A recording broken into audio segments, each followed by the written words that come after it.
자리에 편히 앉아주시기 바랍니다.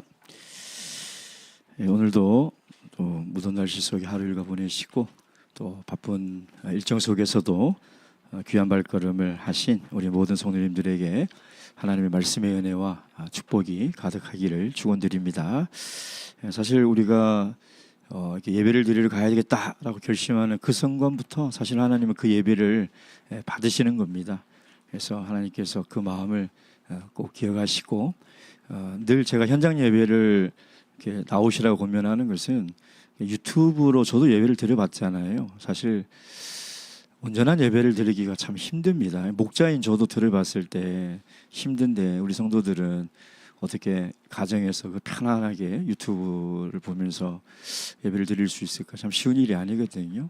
그것이 정말 부득이한 경우가 아니면은 좀 힘들더라도 꼭 저희 예배 참석하셔서 하나님의 말씀을 통해서 한 주를 살아가시는 그런 좀 신앙의 그 라이프 스타일을 좀 만들어 가시기를 축원드립니다. 이번 주 일요일 날 우리 부부 찬양 한마당에 있었는데 어떻게 현장에 오셨나요? 못 오신 분들은 그 동영상을 다 올려놨으니까 꼭 보시고요. 저도 좀 일정상 저희 교회만 보고 이렇게 떠나가지고 좀 죄송하긴 한데 그래도 제 눈에는 제일 이렇게 잘해 보이고 또 정말 우리 아동부들과 함께 이렇게 어우러져서 하는 그 모습들이 너무나 예뻐 보였습니다. 참 그동안 찬양 한마당을 위해서 수고하신 우리 성가대원들 또 우리 아동부들에게 하나님의 기억하심과 또 축복이 있기를 또 축원드립니다. 예수 그리스도 이름으로 하나님 말씀 함께 공부하도록 하겠습니다. 출애굽기 7장 1절에서 25절까지 말씀. 자, 지금까지 저희들이 계속해서 이제 하나님께서 이스라엘 백성들을 구원하시는 그 근거는 그들의 조상인 아브라함과 이삭과 야곱과 맺은 그 언약. 하나님이 구원하시는 그 근거는 사실 하나님께 있는 거거든요. 그러니까 우리에게 있는 것이 아니라, 그러니까 하나님이 언약을 맺었기 때문에. 그래서 언약의 백성이라는 것은 굉장히 중요합니다. 우리가 언약 안에 있다는 것은 이거는 엄청난 중요한 의미를 담고 있는 거거든요. 그래서 그 하나님이 그 언약을 잊지 않으시고 그 언약을 신실히 지키는 하나님의 본성 때문에 이스라엘 백성들을 구원하셔야 하는 것이죠. 그런데 문제는 뭐냐면 하나님이 모세를 통해서 하신다는 거예요. 그래서 하나님은 사람을 통해서 하나님의 구속사를 지금도 이루어 가시고 앞으로도 이루어 가실 거라는 거예요. 그래서 하나님이 아무리 하나님 언약을 근거로 하나님의 일을 열심히 한다 하더라도 인간이 순종치 않으면 그 하나님 뜻을 우리를 통해서 이루실 하나님 뜻이 이루어지지 않는다는 것이죠.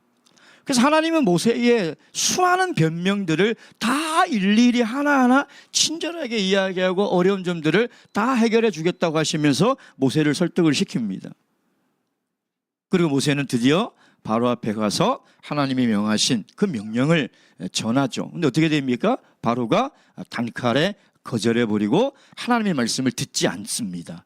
성경은 하나님의 말씀을 바로가 듣지 않는 그 원인을 뭐라고 얘기하고 있습니까? 하나님을 뭐예요? 하나님을 알지 못하더라. 여러분, 우리가 하나님을 아는 것은 알아도 되고 몰라도 되고 그만이 아니에요. 하나님을 모르면 어떻게 된다고 성경은 우리에게 지금 계속 얘기하고 있습니까? 하나님을 모르면 죽는다는 거예요. 하나님을 알고 모르고는 내가 그냥 알면 좋고 모르면 좀 불편하지가 아니라 나는 스스로 있는 자이다라는 이 하나님을 모르면 죽음의 심판을 면할 수 없다는 거예요. 그래서 지금 하나님을 안다는 것은 지식적으로 그의 이름을 아는 것이 아니고 그의 존재를 아는 것이 아니라 무엇을 통해서요? 체험을 통해서. 체험을 통해서 하나님을 알아가야 된다. 이걸 모르면 죽는다는 거예요. 그러니까 성경은 그걸 이야기하고 있는 거예요. 나 여호와를 알라. 이것은 좀 알아봐라. 알면 너희들의 신앙에 도움이 될 것이다. 알면 너희들이 신앙에 성장할 것이다. 그런 개념이 아니에요. 모르면 죽는 거예요. 하나님의 이름에 그것이 담겨 있는 거예요. 나는 스스로 있는 자이다. 그 이름에 그 의미가 거기에 있는 거예요. 그러니 하나님을 알고 모르고가 얼마나 큰 중요한 차이를 지금 가지고 있냐 이 말이에요. 그래서 결국 하나님을 모르는 이 바로와 하나님이 이제 드디어 대결이 펼쳐집니다. 그 대결이 무엇을 통해서 나타나냐면 10가지 재앙. 그래서 오늘 출애굽기 10장부터 12장까지 10가지 재앙이 이제 쭉 나와요. 10가지 재앙이 나오는데 이 10가지 이 재앙이 내리는 목적이 있어요. 이 첫째 목적. 왜 10가지 재앙을 하나님이 애굽에 내릴까요? 자, 7장 17절 말씀. 다 함께 읽겠습니다. 시작. 여호와가 이같이 이르노니 내가 이로 인하여 나를 여호와인 줄을 알리라. 그러니까 하나님께서 애굽 땅에 10가지 재앙을 내리는 그 목적은 다른 게 아니에요. 애굽 사람을 미워해서도 아니고 무슨 하나님의 그 위엄을 나타내기 위해서도 아니라 하나님이 여호와인 줄을 알게 하려는 거예요. 그게 목적인 거예요. 그 10가지 재앙에서 하나님이 어떤 하나님인가 그거를 알려야 되거든요. 그래서 10가지 재앙을 쭉 보면 하나님은 어떤 하나님이냐면 천지 만물을 창조하신 창조주 하나님이 동시에 그 만물을 말씀 하나로 운행하시는 주권자라는 거예요. 그래서 그 천지 만물 자연을 통해서 하나님은 사람들을 심판할 수도 있는 심판자라는 거예요. 그러나 그 심판 속에서도 하나님은 하나님이 택한 언약의 백성을 구원하는 구원자라는 거예요. 그러니까 이것들을 하나님께서 그 10가지 재앙의 체험을 통해서 알게 하신다. 하나님은 천지를 창조하신 창조주요, 지금도 온 우주 만물을 주관하시는 주권자인과 동시에 그 자연 생태계를 통해서 인간을 심판하실 수 있는 심판자라는 거예요. 그리고 하나님은 그 속에서 당신의 백성을 구원하는 구원자는 그걸 알으라는 거예요. 그걸. 예. 그래서 우리도 10가지 재앙을 공부를 하면서 이게 뭐 순서가 어떻고 하는 것도 알면 좋지만 그보다 더 중요한 것은 이 10가지 재앙을 통해서 우리가 하나님을 알아야 되는 거예요. 정말 하나님이 어떤 분이신지, 내가 믿는 또 지금 나와 함께 하시는 그 하나님이 어떤 분인지를 우리가 이 말씀을 통해서 알아야 된다는 거예요. 두 번째는 이 10가지 재앙의 의미를 알아야 돼요. 이 10가지 과정을 알아요. 과정. 일단 과정. 자, 그 과정은 어떻게 되어 있냐면 하나님께서 먼저 말씀하시죠. 누구에게요? 모세와 아론에게 말씀하십니다. 무슨 말씀을 하세요? 내가 어떻게 어떤 재앙을 내리겠다. 이 재앙의 심판을 말씀하십니다. 그러면 이 말씀한 대로 어떻게 됩니까? 오늘 7장에 보면 말씀한 대로 이게 이루어진다. 그러니까 10가지 재앙이 반복되는 게 뭐냐면 하나님께서 말씀하신 대로 이루어진다. 이 심판이 이 말씀, 하나님이 말씀하신 대로 이 중간에 사람을 통해서 전달이 되고 이것이 그대로 이루어진다는 거예요. 그러면 지금 성경 기자는 이 틀을 통해서 우리에게 이야기하는 것이 뭐냐면 이 세계, 이 세상에 초월해 계시는 이 하나님이 이 세상에 안 계시잖아요. 영이니까 영적인 세계에 계신단 말이에요. 그렇죠? 영적에 계신 하나님이 어떻게 이 세상 안에 오셔서 활동하시냐 이 말이에요. 여러분, 영의 세계가 어떻게 물질의 세계에 관여하고 물질의 세계에 주관하며 인간들에게 재앙을 줄 수 있느냐, 이건 굉장히 어려운 문제거든요. 그런데 하나님께서 어떻게 하시냐면 하나님께서 분명히 영이신 하나님이시 영의 세계이신 하나님이 말씀을 통해서 주신다는 거예요. 하나님의 말씀을 대언하는 대언자들에게, 하나님의 말씀을 증거하는 사람들에게 주신다는 거예요. 그리고 그 말씀대로 하나님께서는 이 세상에 역사하신다는 거예요. 그럼 오늘도 마찬가지예요. 지금 하나님께서 하신 이 말씀이 지금 이 대언자들, 오늘 뭡니까? 오늘 우리에게 있는 그 계시, 성경의 말씀이에요. 그러니까 여러분, 사실 이 10가지 재앙은 요한계시록 16장인가 5장인가 지금 16장인 것 같습니다. 7 대접의 이야기들을 쭉 보면 지금 이 유사한 이야기들이 쭉 나오거든요. 그러니까 결국은 이 인류에 대한 심판에 대한 예표를 우리에게 보여주고 있는 거예요. 마지막 날 하나님께서 반드시 이 인류를 심판하실 거예요. 근데 그 심판의 과정이 어떠냐면 하나님께서 말씀하셔요. 뭐를 통해서? 성경을 통해서 우리에게 계시해서 보여주시는 거예요. 반드시 하나님 말씀대로 마지막 날 이렇게 되겠다. 온 세상의 불로 다 녹아질 것이고 눈에 보이는 만물들은 다 사라질 것이다. 하나님께서 말씀하신 대로 이루어지신다는 거예요. 그러니까 그걸 지금 10가지 재앙을 통해서 우리에게 보여주고 있다는 거죠. 그리고 이 10가지 재앙의 세 번째 의미. 여러분 이 10가지 재앙을 자세히 보면 처음에는 뭐 나일강의 물이 피로 변하고 뭐 개구리가 뭐 이가 나오고 뭐 이런 것도 쭉 나오잖아요. 생물에 관한 것들이거든요. 그 다음에 뭐 우박이 떨어지고 막 이런 어떤 날씨에 관한 이 모든 것들이.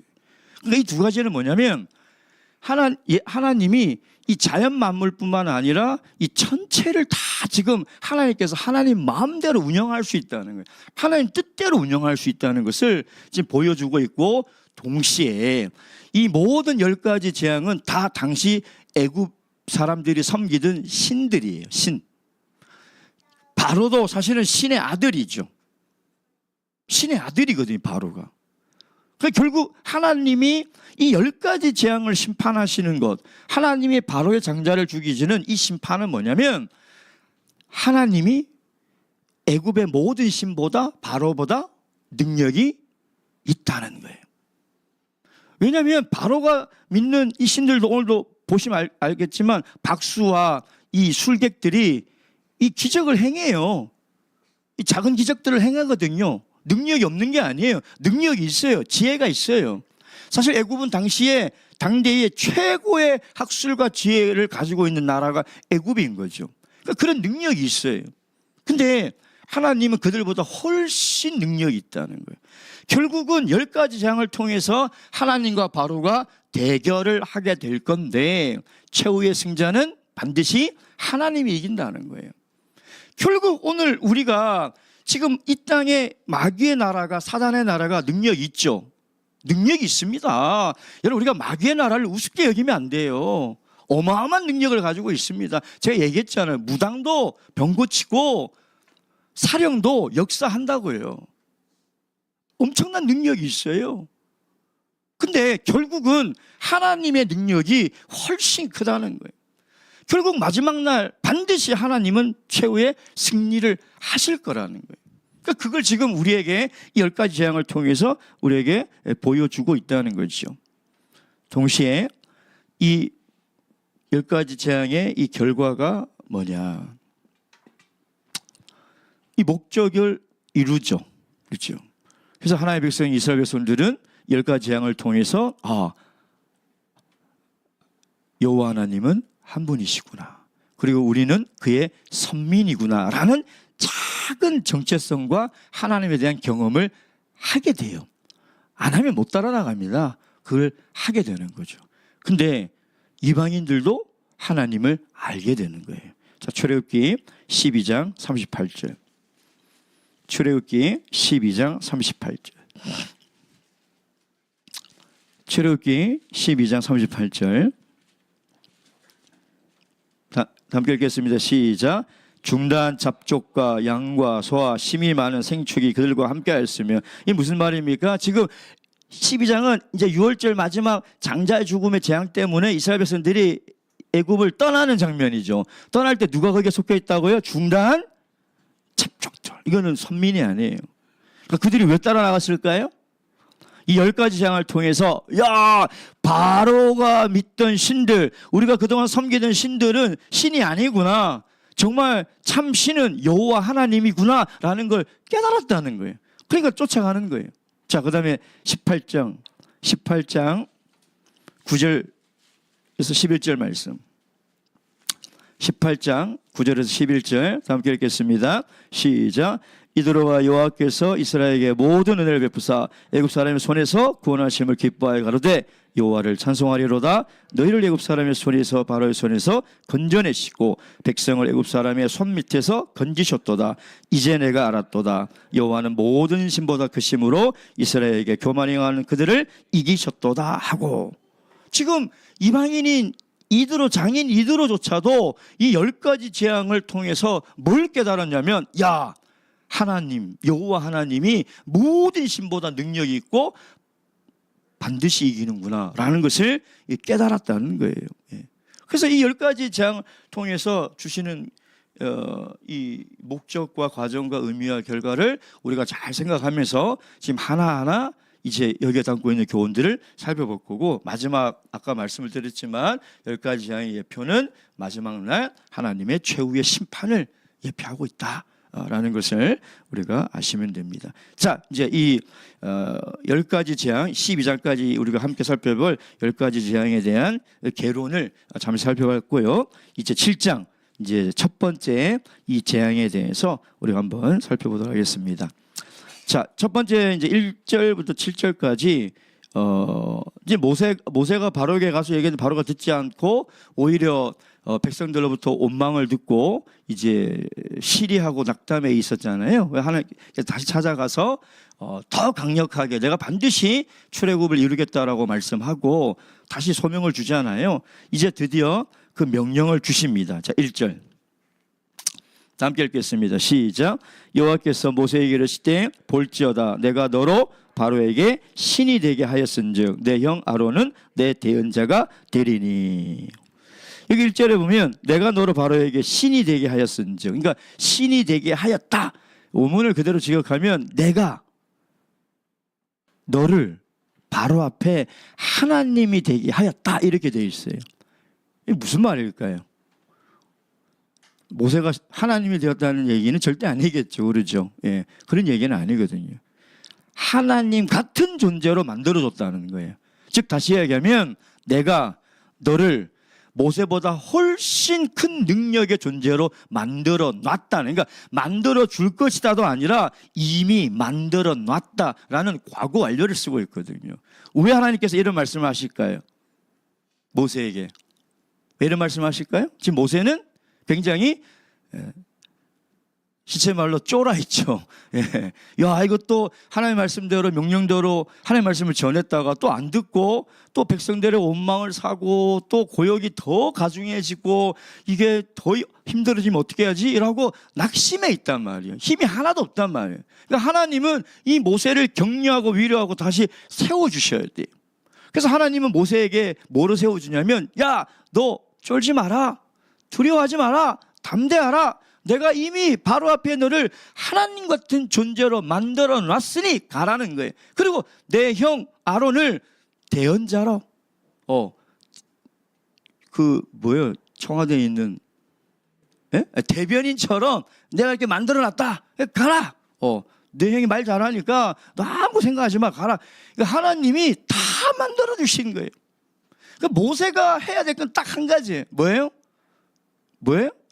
순종. 순종하면 돼요. 하나님이 다 만들어 주셨어요. 순종하면 되는 거예요. 오늘 우리도 마찬가지예요. 요한복음 10장 35절. 요한복음 10장 35절. 요한복음 10장 35절 말씀.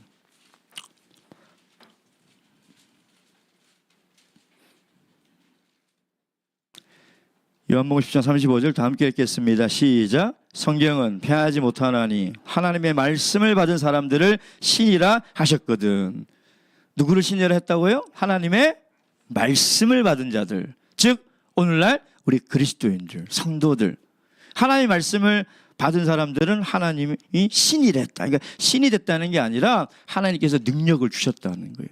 그래서 하나님의 말씀을 전하고 진리를 전하고 복음을 전하는 자들에게 하나님은 함께 하시고 능력을 주셨다라고 약속하고 있는 거예요. 그래서 우리가 복음을 전할 때 두려워서 전하지 못할 때가 많잖아요. 쫄아가지고. 그러죠. 야, 나 같은 사람이 저 사람에게 복음을 전하면 저 사람이 듣기라도 할까? 야, 내가 전한들 저 사람이 믿기라도 할까? 두렵고 위축되고 관계가 깨어질까 봐, 듣지 않으면 어떨까 봐 하는 그런 온갖 염려와 두려움들이 있잖아요. 여러분, 말씀을 전하는 것은 우리가 하는 거지만 그 말씀이 역사하는 것은 하나님이 하실 일이에요. 그러니까 우리가 걱정할 일이 아니에요. 그걸 왜 우리가 걱정합니까? 우리는 전하면 돼요. 우리는 진리의 말씀을 소개하면 되는 거예요. 그 말씀 속에 역사하시는 건 하나님의 능력이지, 하나님의 능력이 역사하면 하지 못할 일이 뭐가 있겠냐 이 말. 그래서 여러분 담대하세요. 하나님의 말씀을 전할 때, 참 진리를 증거하고 소개할 때 담대하세요. 쫄 필요가 뭐가 있습니까? 하나님의 능력이 우리와 함께 하시고, 우리가 세상 사람들에게 하나님께서 우리에게 능력을 부어주시고 함께 하시겠다고 약속하셨잖아요. 그러니까 그렇게 모세를 위로하는 거예요. 자, 그러면서 뭐라고 가서 전하라고 얘기하냐면 3절 다 함께 읽겠습니다. 시작. 내가 바로의 마음을 강팍하게 하고 나의 표징과 나의 이적을 애굽 땅에 많이 행하리라마는.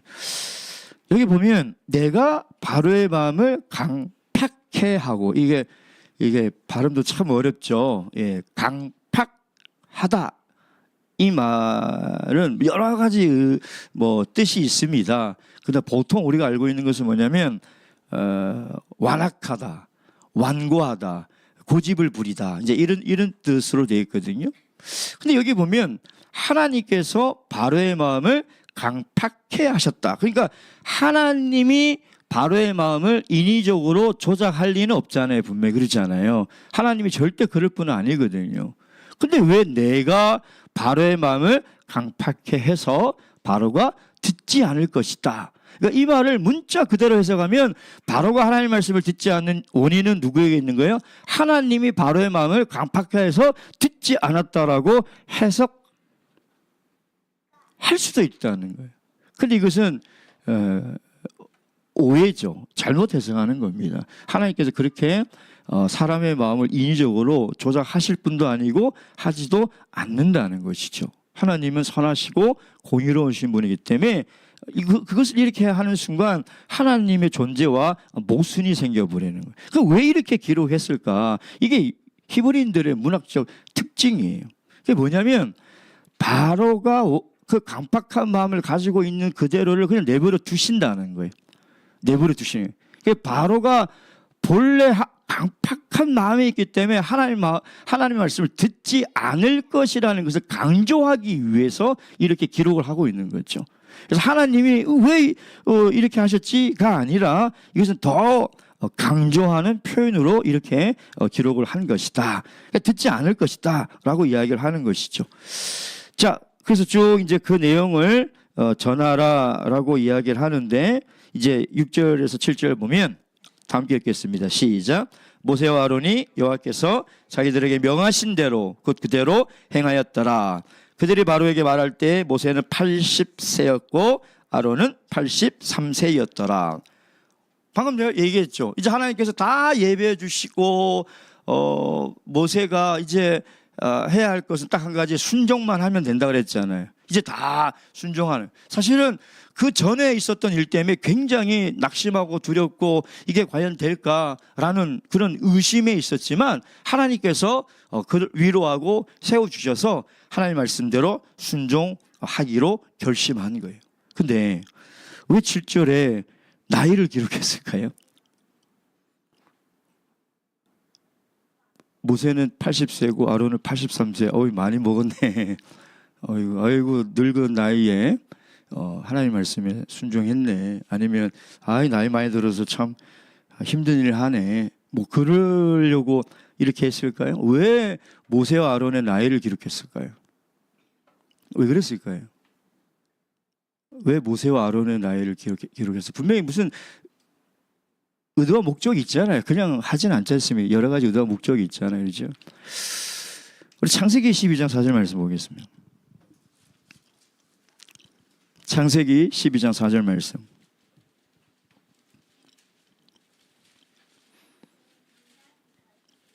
창세기 12장 4절 말씀. 함께 읽겠습니다. 시작. 아브라함이 하란을 떠날 때에 그 나이 75세였더라. 맞나요? 4절? 예. 여기도 보면은 아브라함이 떠날 때에 75세였더라. 나이를 기록하고 있잖아요. 그 왜 나이를 기록하고 있을까요? 지금 창세기 12장과 출애굽기 7장의 7절에 좀 공통점이 있죠. 그게 뭡니까? 순종이죠. 순종. 예. 그러니까 하나님은 지금도 구속의 역사를 이루어가고 계세요. 하나님은 창세 전부터 아담이 타락하면 예수 그리스도를 이 땅에 보내서 십자가를 통하여 온 인류를 구원하고 마지막 날 이제 세상에 끝날까지 하나님이 어떻게 인류를 구원하실 계획을 가지시고 지금 이것을 경영하고 계시거든요. 그렇지 않아요? 근데 그 영이신 하나님이 지금 인류 역사 안에 들어와서 하나님의 구속사를 이루어 가시는데 그거와 우리 한 개인의 삶이 연관이 돼 있다는 거예요. 연결이 돼 있다는 거예요. 그러니까 하나님이 거룩하신 존재라서 하나님 혼자만 이렇게 일을 하시는 것이 아니라 하나님은 늘 한 개인의 삶과 연결이 돼서 하나님의 구속사를 이루어가는데 그 연결하는 연결고리가 뭐냐면 순종이라는 거예요. 우리가 하나님의 명령에 순종할 때 우리가 이 구속사 안에서 함께 동참하며 살아가고 있는 거예요. 그러니까 지금 아브라함의 나이를 기록한 것도 모세와 아론의 나이를 기록한 것도 그냥 그 나이를 알아달라고 하는 것이 아니라 그들이 뭐 했다고요? 순종함으로 말미암아 하나님의 위대한 구속사에 동참하고 있다는 거예요. 그들의 삶과 하나님의 구속사가 지금 연결되어 있다는 거예요. 여러분 나중에 우리가 개인의 종말을 맞이하든 인류의 종말을 맞이하든 우리가 정말 인생을 마무리 지을 때 우리의 삶이 하나님과 전혀 상관없는 이 세상의 세속적인 삶을 열심히 살아간 그 인생은 하나님의 구속사에 아무 의미가 없는 거예요. 무슨 의미가 있습니까? 무슨 연결고리가 있냐 이 말이에요. 하나님 말씀에 순종치 아니하고 자기 고집대로 자기 뜻대로 한평생을 산 사람이 무슨 하나님의 구속사와 연결이 될 수 있냐 이 말이에요. 그러니까 모세와 아론은 지금 굉장히 어려운 이제 한번 경험해봤기 때문에 이게 얼마나 어렵고 두려운 일인지를 더 잘 알고 있는 거예요. 근데 하나님의 말씀하신 그대로 다 행하였더라. 하나님 말씀에 순종하였더라라고 이야기를 하고 있는 것이죠. 자, 드디어 이제 8절부터 13절까지 이제 모세와 아론이 다시 두 번째 이제 만나는 거죠. 두 번째 이제 단판을 지으러 갑니다. 그러면서 8절 9절 이제 하나님의 명령을 전합니다. 시작. 여호와께서 모세와 아론에게 일러 가라사대 때 바로가 너에게 이르기를 너희 이적을 보이라 하거든 너는 아론에게 명하기를 너희 지팡이를 가져 바로 앞에 던지라 하라. 그것이 뭐가 된다고요? 뱀이 되리라. 자, 이제 하나님께서 이제 들어가라 하면서 어떤 이적을 행하라고 그러는데 지팡이를 던져 뱀이 되게 하라. 이렇게 명령을 하는 거 있죠. 지금 이제 우리가 뱀은 계속 나오지 않습니까? 사실 이 뱀은 애굽을 상징을 하죠. 애굽을 왜냐하면 애굽의 그 코브라 그 상징이잖아요. 그렇죠. 근데 이 이제 성경에 보면 뱀이라는 이 단어를 쓴 히브리어가 세 종류가 나오는데 여기에 있는 뱀은 조금 굉장히 독특한 단어를 쓰고 있어요. 그러니까 이 뱀이란 단어가 쓰인 구약의 다른 성경을 쭉 찾아보면 이 뱀이 우리가 알고 있는 그 뱀이 아니라 악어, 용, 뭐 이런 큰 깊은 바다의 큰 물고기를 표현할 때 이 단어를 쓰고 있는 거거든요. 그러니까 이 뱀은 도대체 왜 이런 단어를 쓰고 있을까? 일반적으로 생각하는 그런 뱀의 단어를 쓰고 있지 않다는 거예요. 자, 우리 에스겔서 29장 3절. 에스겔서 29장 3절.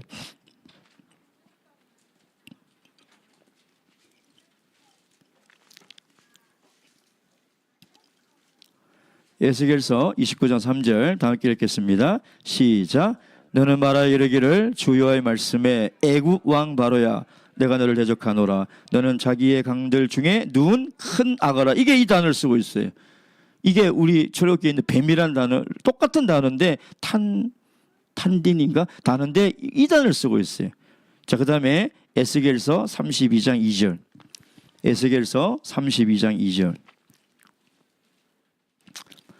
32장 2절 다시 읽겠습니다. 시작. 인자야 너는 애굽 왕 바로에 대하여 애가를 불러 그에게 이르라.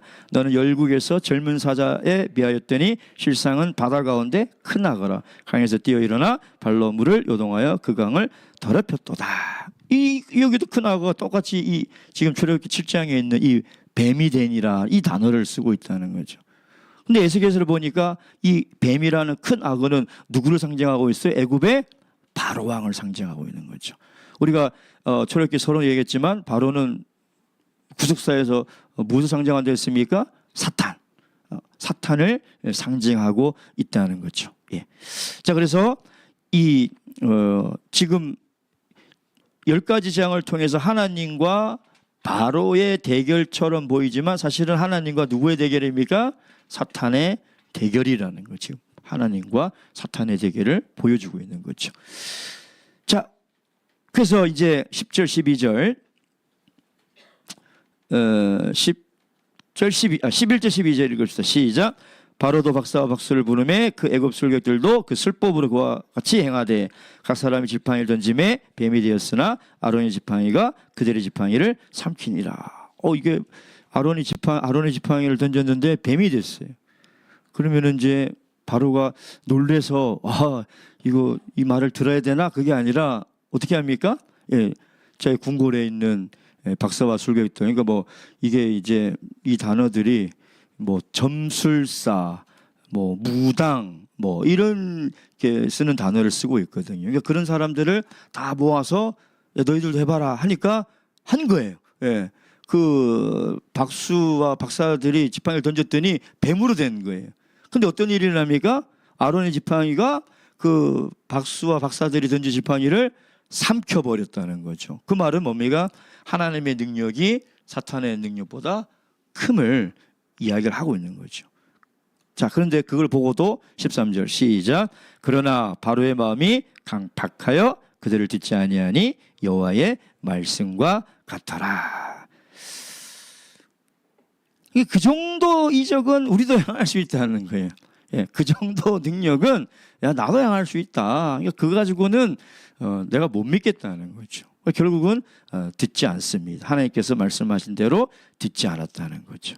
자, 그래서 드디어 이제 첫 번째 재앙이 이제 시작이 됩니다. 14절부터 24절까지 이제 첫 번째 재앙이 돼요. 우리 14절 읽겠습니다. 시작. 여호와께서 모세에게 이르실 때 바로의 마음이 완강하여 백성 보내기를 거절하는도다. 그러니까 지금까지 하나님 모세를 보내면서 모세에게 바로에게 전하라 할 때의 그 뉘앙스는 뭐냐면 바로에게 가서 잘 타협하라는 거예요. 잘 협상하고 잘 타협해서 우리가 이렇게 갈 거니 하나님께 이렇게 명령하셨으니 우리를 보내주소서라는 거예요. 근데 이제부터는 이 말의 뉘앙스가 달라져요. 이제는 협상도 타협도 아니라 이제 뭐냐면 예언적 심판과 경고를 하는 거예요. 예. 원래 그래서 좋은 말을 할 때 안 들으면 이제 뭐가 나갑니까? 이제 몽둥이가 나가잖아요. 이제 좋은 말 할 때 들어야 되는데 좋은 말로 얘기하는데도 안 들으니까 하나님이 이제 뭐냐면 심판의 경고를 하는 거예요. 심판하겠다. 이제 경고하겠다. 굉장히 단호하게 이야기를 하는 것이죠. 그래서 하나님께서 모세에게 이제 내가 심판하겠다. 큰 재앙으로 이제 10가지 재앙으로 이 애굽 땅을 내가 심판하겠다라고 경고해라. 예언해라 라고 얘기하는 거예요. 근데 나중에 보시면 알겠지만 그래도 바로는 듣지 않습니다. 듣지 않아요. 예. 오늘날도 마찬가지예요. 하나님을 믿지 않는 사람들은 기근이나 지진이나 전쟁이 막 일어나는 것을 보고도 그것이 하나님께서 말세에 우리에게 보여주시는 메시지고 경고라는 것을 몰라요. 예. 더 큰 문제는 말세를 살아가는 그리스도인들조차도 관심이 없는 거예요. 그냥 어디 전쟁이 일어났으니 아이고 어떻게 하지. 지진이 일어났으니 아이고 무서워. 그리고 왜 그런 일들이 지금 일어나고 있고 하나님께서 그걸 통해서 우리에게 뭘 말씀하시는가를 깊이 생각하고 들여다보지를 않는 거예요. 우리나라에 안 일어났으니 아이 다행이다. 너무 어리석지 않나요? 지금 하나님은 이 애굽 땅의 10가지 재앙, 즉 자연 만물과 이 천체를 이용해서 하나님이 심판을 경고하고 있듯이 마태복음 24장에 보면 예수님께서 마지막 날이 되면 기근과 지진과 각처의 전쟁과 전쟁과 난리가 일어날 것이라고 예언을 하고 있잖아요. 요한계시도 마찬가지고 그러잖아요. 근데도 이런 자연재해를 경험하고 보면서도 그것이 하나님의 재앙의 예언적 심판의 경고라는 것을 안 듣는 거예요. 못 듣는 거예요. 바로가 지금 그렇게 얘기하고 있는 거예요. 16절 말씀 시작. 그에게 이르기를 히브리 사람의 하나님 여호와께서 나를 왕에게 보내어 이르기를 내 백성을 보내라. 그들이 광야에서 나를 섬길 것이라 하였으나 이제까지 내가 듣지 아니하였도다. 내가 그렇게 말로 얘기했는데도 네가 안 들었다. 결국 하나님의 말씀을 듣지 않는 사람에게 기다리고 있는 것은 뭡니까? 멸망밖에 없어요. 멸망. 하나님이 누군지를 모르니까. 하나님이 창조주시며 지금 자연 모든 생태계를 하나님의 말씀 한마디로 잠잠케 하고 일어나게 하는 그 모든 자연현상의 배후 뒤에는 하나님이 있다는 것을 모르는 거예요. 잠언 29장 1절 말씀. 잠언 29장 1절.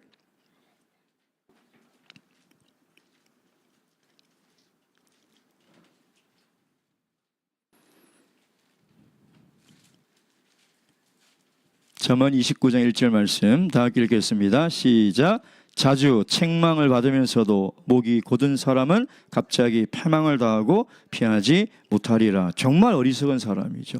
계속 경고를 하고 있는데 그렇지 않아요? 계속 경고를 하고 있잖아요. 근데 그 경고의 음성에 귀도 기울이지도 않고 그 소리를 듣고도 돌이키지 않으면 갑자기 멸망당할 수밖에 없는, 피할 수가 없는 거예요. 만약에 우리가 지금 바닷가에 살고 있는데 확성기에서 쓰나미 경고가 막 사이렌이 막 요란하게 울리는데도 파라솔 펴놓고 돗자리 깔아놓고 해변가에 누워 있을 겁니까? 그럴 겁니까? 시원하게 아이스 아메리카노 마시면서 바다 구경할 겁니까? 빨리 피해죠. 그렇잖아요. 근데 지금 말세를 살아가는 세상 사람들의 모습이 딱 그런 모습이에요. 딱 그런 모습이에요.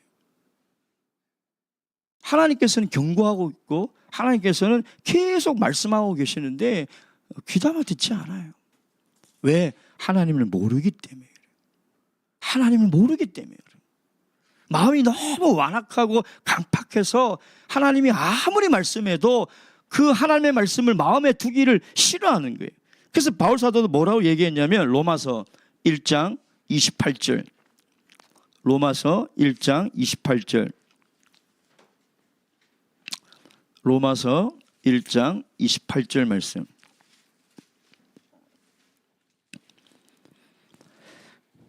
(1장 28절) 다 함께 읽겠습니다. 시작.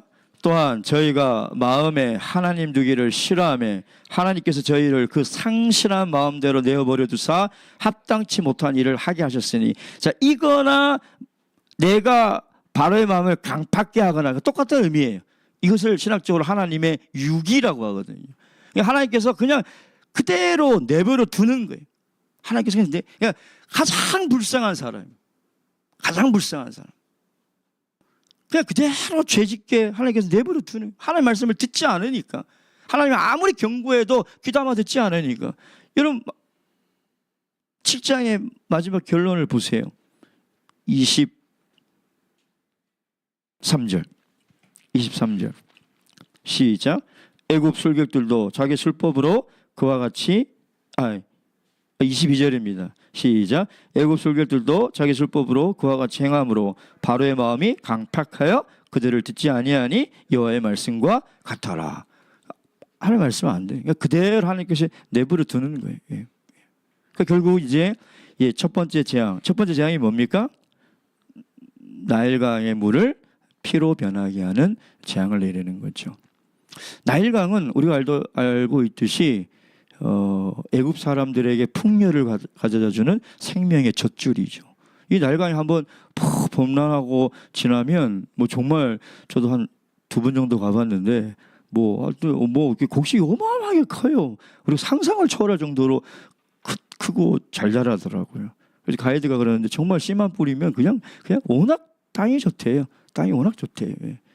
그러니까 모세 시대 때도 이 나일강은 풍요를 가져다 주는 생명의 젖줄이에요.